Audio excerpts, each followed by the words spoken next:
Ever feel like you want to connect with someone, but the words just don't come out right?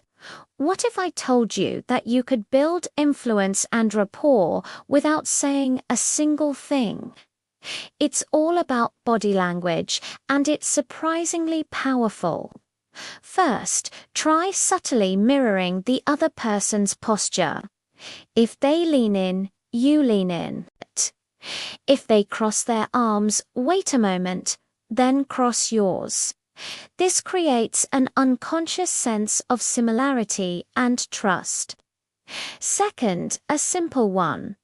Smile when they smile. This shows you're on the same emotional wavelength. Third, nod while they're talking. This doesn't just show you're listening. It actively encourages them to keep sharing. These small actions can completely change the dynamic of a conversation. Try them out and see the difference. And if you think this is cool, wait for my next video.